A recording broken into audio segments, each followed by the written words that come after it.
បើទោះបីជាសហរដ្ឋអាមេរិកកំពុងបង្ហាញសញ្ញានៃកិច្ចខិតខំប្រឹងប្រែងផ្នែកការទូតក៏ដោយក៏មន្ទីរបញ្ញតនត្រូវបានគេរំពឹងថានឹងបញ្ជូនកងទ័ពរាប់ពាន់នាក់បន្ថែមទៀតពីកងពលទ័ពអាកាសលេខ82ដែលមានមូលដ្ឋាននៅ North Carolina ទៅកាន់តំបន់បច្ចុប្បន្នបូព៌ាការដាក់ពង្រាយកងកម្លាំងបន្ថែមនេះគឺជាសញ្ញានៃការបង្កើនយោធារបស់អាមេរិកស្របពេលដែលជម្លោះជាមួយនឹងអ៊ីរ៉ង់ឈានចូលដល់សប្តាហ៍ទី4ប្រធានាធិបតី Donald Trump បានបន្តអះអាងពីភាពជោគជ័យនៃការទូតដោយបញ្ជាក់ថាភាគីទាំងពីរអាមេរិកនិងអ៊ីរ៉ង់កំពុងចរចាគ្នាដើម្បីស្វែងរកដំណោះស្រាយលោក Trump បានលើកឡើងថាអ៊ីរ៉ង់បានផ្ដល់អំណោយដ៏ធំមួយដែលមានតម្លៃមហាសាលដល់សហរដ្ឋអាមេរិកទាក់ទងទៅនឹងច្រកសមុទ្រហូម៉ូសទោះបីជាយ៉ាងណាទីក្រុងតេហេរ៉ង់នៅតែបន្តបដិសេធដាច់អហង្ការថាមិនមានការចរចាណាមួយបានកើតមាននោះទេការដាក់ពង្រាយកងទ័ពថ្មីនេះនឹងផ្ដល់ឲ្យសហរដ្ឋអាមេរិកនៅជម្រើសយោធាកាន់តែច្រើនរួមទាំងការដាក់ពង្រាយកងទ័ពនៅលើទឹកដីអ៊ីរ៉ង់ដោយផ្ទាល់ប្រសិនបើចាំបាច់នេះគឺជាការបង្កើននូវហានិភ័យនៃជម្លោះកាន់តែធ្ងន់ធ្ងរសង្គ្រាមនេះហាក់ដូចជាកំពុងក្លាយទៅជាបន្ទុកនយោបាយយ៉ាងធ្ងន់ធ្ងរសម្រាប់លោកត្រាំការស្ទង់មតិថ្មីៗរបស់សារព័ត៌មាន Reuters គឺបានបង្ហាញអំពីសញ្ញាព្រមានសម្រាប់រដ្ឋបាលរបស់លោកកម្រិតនៃការគាំទ្រ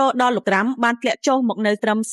36% ដែលជាកម្រិតទាបបំផុតចាប់តាំងពីលោកត្រឡប់មកកាន់តំណែងនៅសេតវិមានតែ 29% ប៉ុណ្ណោះដែលមានការគាំទ្រការគ្រប់គ្រងសេដ្ឋកិច្ចរបស់លោកដែលនេះគឺជាកម្រិតទាបបំផុតមិនធ្លាប់មានសម្រាប់លោកត្រាំនិងថែមទាំងទាបជាងការវិតម្លៃរបស់អតីតប្រធានាធិបតីលោកโจ Biden ទៀតផងប្រជាជនអាមេរិកកំពុងបង្ហាញនូវការមិនពេញចិត្តយ៉ាងខ្លាំងចំពោះជម្លោះដែលកំពុងកើនឡើងដោយសារតែការកើនឡើងនៃតម្លៃប្រេងឥន្ធនៈនិងក្តីបារម្ភថាអាមេរិកអាចនឹងធ្លាក់ចូលទៅក្នុងសង្គ្រាមដ៏អូសបន្លាយមួយនេះគណៈដែលលោកត្រាំព្យាយាមរក្សាតុល្យភាពរវាងការបដិញ្ញាចិត្តយោធានិងផ្លូវចេញផ្នែកការទូតការកើនឡើងនៃចំនួនទ័ពនៅបច្ចឹមបូព៌ាបង្ហាញឲ្យឃើញថាសហរដ្ឋអាមេរិកនៅតែរក្សាជំរើសយោធាជាអាទិភាពពិភពលោកកំពុងតាមដានថាតើការដាក់ពង្រាយកងកម្លាំងនេះគឺជាផ្នែកមួយនៃការរៀបចំសម្រាប់កិច្ចព្រមព្រៀងសន្តិភាពឬក៏ជាការត្រៀមខ្លួនសម្រាប់ប្រតិបត្តិការទ្រង់ទ្រាយធំជាថ្មីម្ដងទៀត